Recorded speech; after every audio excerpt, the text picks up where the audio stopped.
আগের ভিডিওতে আমরা কন্ডিশনাল স্টেটমেন্ট দেখেছি। সেখানে আমরা if statement, if else statement, else if ladder এবং নেস্টেড ইফ এলস দেখেছিলাম। এই ভিডিওতে আমরা হোয়াইল লুপ দেখব।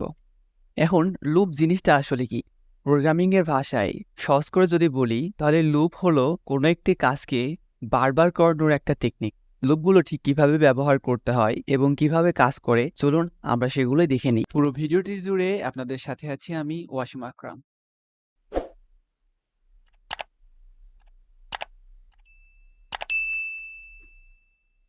আমরা প্রথমেই দেখি যে আমাদের আসলে লুপের কেন প্রয়োজন। এর জন্য আমরা একটি প্রিন্ট ফাংশন নিই এবং প্রিন্ট করি আই লাভ পাইথন।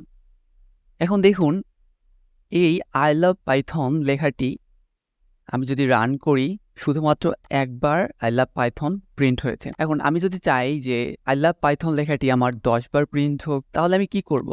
আমি সিম্পলি এই প্রিন্ট ফাংশনটি 10 বার কপি পেস্ট করে দিতে পারি। এভাবে আমি 10 বার কপি পেস্ট করে আই লাভ পাইথন লেখাটি 10 বার প্রিন্ট করতে পারি। কিন্তু আমি যদি আপনাকে এখন বলি যে আই লাভ পাইথন লেখাটি 10,000 বার প্রিন্ট করে দেখান বা 1,00,000 বার প্রিন্ট করে দেখান, তাহলে কি আপনি 1,00,000 বার বা 10,000 বার এভাবে কপি পেস্ট করবেন?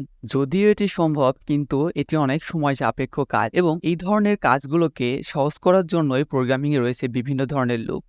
তার মধ্যে একটি হলো হোয়াইল লুপ। আজকের ভিডিওতে আমরা হোয়াইল লুপ কিভাবে ব্যবহার করতে হয় এবং এটি কিভাবে কাজ করে সেটিই খুব সুন্দর করে বোঝার চেষ্টা করব। তো প্রথমে আমরা হোয়াইল লুপের স্ট্রাকচার যদি দেখি, আমাদের প্রথমে লিখতে হবে হোয়াইল, এরপরে থাকবে কন্ডিশন এবং কন্ডিশনের শেষে থাকবে একটি কোলন। কোলনের পরে ইন্টারপ্রেস করব এবং হোয়াইলের ঠিক নিচে থেকে শুরু না করে একটি ট্যাব পরিমাণ সমান জায়গা দিব, কারণ আমরা জানি যে পাইথনের জন্য ফরম্যাটিংটা খুবই ইম্পর্টেন্ট। এখানে আমরা লিখব স্টেটমেন্ট, অর্থাৎ হোয়াইলের জন্য যে কন্ডিশনটি আমরা সেট করব, এই কন্ডিশন যদি ট্রু হয় সেক্ষেত্রে আমরা যে কোডগুলো এক্সিকিউট করতে চাইবো বা যে টাস্কগুলো আমরা করতে চাই সেই টাস্কগুলো আমরা এই স্টেটমেন্টের এখানে লিখব। আমরা আগের প্রবলেমটিতে চলে যাই যে আই লাভ পাইথন লেখাটি আমরা 10 বার স্ক্রিনে প্রিন্ট করব। এর জন্য প্রথমে আমাদের প্রয়োজন একটি ভেরিয়েবলের। সো এখানে আমি একটা ভেরিয়েবল নিলাম i = 1। এরপর আমি হোয়াইল লুপের কন্ডিশনটি সেট করব।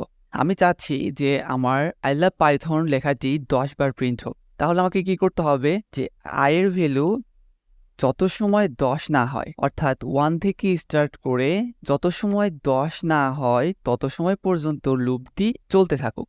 এখন আমি স্টেটমেন্টের জায়গায় কি করব? আমার উদ্দেশ্য ছিল কি যে আই লাভ পাইথন এই লেখাটি স্ক্রিনে প্রিন্ট করা। তাই আমি কি করব? এখানে প্রিন্ট ফাংশন নিব এবং লিখব আই লাভ পাইথন। তাহলে আমার কাজ হয়ে গেল। এখন আমার লুপের কন্ডিশন সেট করা শেষ, আমার প্রিন্ট করা শেষ, যেটি আমি চাচ্ছি স্ক্রিনে দেখাতে। এবারে আরেকটি কাজ বাকি আছে। আমার কিন্তু i এর ভ্যালু আছে 1 এবং কন্ডিশন এখানে আছে i <= 10। এখন আমি যদি এই কোডটুকু রেখে দিই তাহলে কিন্তু আমার এটা ইনফিনিটি লুপ হয়ে যাবে, অর্থাৎ এই লাইন কোড কিন্তু আমার বারবার প্রিন্ট করতে থাকবে। আমি চলুন প্রোগ্রামটি রান করে আপনাকে দেখাই। দেখুন এখানে আই লাভ পাইথন লেখাটি কিন্তু আসতেই থাকবে, সিস্টেম ওভারফ্লো না হওয়া পর্যন্ত এটি প্রিন্ট করতে থাকবে। তাহলে এখন আমাদের কি করতে হবে? এই কন্ডিশনটি কোনো একটা পর্যায়ে গিয়ে মিথ্যা হয়ে যাবে এরকম একটি কাজ করতে হবে। এর জন্য আমরা কি করতে পারি? i এর ভ্যালু আমার 1 থেকে শুরু হয়েছে। এখন কন্ডিশন সেট করেছি আমরা কি i <= 10। তার মানে i এর ভ্যালু আমার 10 এর সমান বা 10 এর ছোট থাকতে হবে। তাহলে i এর ভ্যালু যখন 11 হবে, 12 হবে, তখন আমার কি হবে? তখন কিন্তু আমার এই কন্ডিশনটা মিথ্যা হয়ে যাবে। এই কাজটি করার জন্য আমরা এখানে নতুন আরেক লাইন কোড অ্যাড করব। এখন এই 4 নাম্বার লাইনটি আমার প্রোগ্রামিং এর জন্য কি কাজ করে দিচ্ছে? প্রথমে আমার i এর ভ্যালু 1।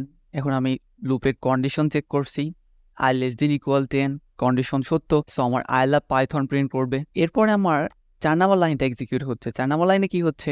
i এর ভ্যালু আমার কত ছিল? 1, সো আমার এখানে 1 + 1 2 হয়ে যাচ্ছে এবং এই 2টা কিন্তু i এর মধ্যে রিপ্লেস হয়ে যাচ্ছে। তাহলে 4 নাম্বার লাইন এক্সিকিউট হওয়ার পরে আমার i এর ভ্যালু 1 বেড়ে গেল, 1 থেকে 2 হয়ে গেছে। তারপরে আবার হোয়াইল লুপের কন্ডিশন পার্টে চলে যাবে এবং কন্ডিশন চেক করবে। এখন যেহেতু আমার i এর ভ্যালু 2, সো 2 <= 10, আমার কন্ডিশন সত্য হচ্ছে। আবার প্রিন্ট করবে আই লাভ পাইথন। এরপরে আবার আমার এই 4 নাম্বার লাইন এক্সিকিউট হবে এবং i এর ভ্যালু যেহেতু আমার এখানে 2 আছে, সো 2 + 1 3। এখন আমার i এর ভ্যালু 3 হয়ে গেল। এই 3 নিয়ে গিয়ে আবার কন্ডিশন চেক করবে। ঠিক এইভাবে কন্ডিশন চেক করবে, প্রিন্ট করবে, i এর ভ্যালু 1 করে বাড়াবে, আবার কন্ডিশন চেক করবে। এভাবে চলতে থাকবে তত সময় পর্যন্ত যত সময় আমার i এর ভ্যালু 10 এর থেকে বেশি না হয়ে যায়। যখন আমার i এর ভ্যালু 10 এর থেকে বেশি হয়ে যাবে তখন আমার এই while লুপটি ব্রেক হয়ে যাবে এবং while লুপটি ব্রেক হয়ে যাওয়ার পরে while লুপের ঠিক পরে যদি কোনো কোড থাকে সেই কোড এক্সিকিউট করবে। তো এখানে আমরা এক কাজ করি, এখানে আমরা প্রিন্ট করে দিই end of while loop। এখন আমরা প্রোগ্রামটি রান করি। দেখুন আউটপুটে I love Python লেখাটি 10 বার প্রিন্ট হয়েছে এবং তার শেষে end of while loop print হয়েছে। প্রথমে কোডটি স্টেপ বাই স্টেপ বোঝার চেষ্টা করুন, এরপরে নিজে থেকে এটি প্র্যাকটিস করুন। যদি বুঝতে কোনো সমস্যা হয় কমেন্টে আমাদের জানাতে পারেন, ইনশাল্লাহ আমরা সাহায্য করব আপনাকে। সাথে থাকার জন্য ধন্যবাদ। কথা হবে পরবর্তী কোনো ভিডিওতে। আসসালামু আলাইকুম।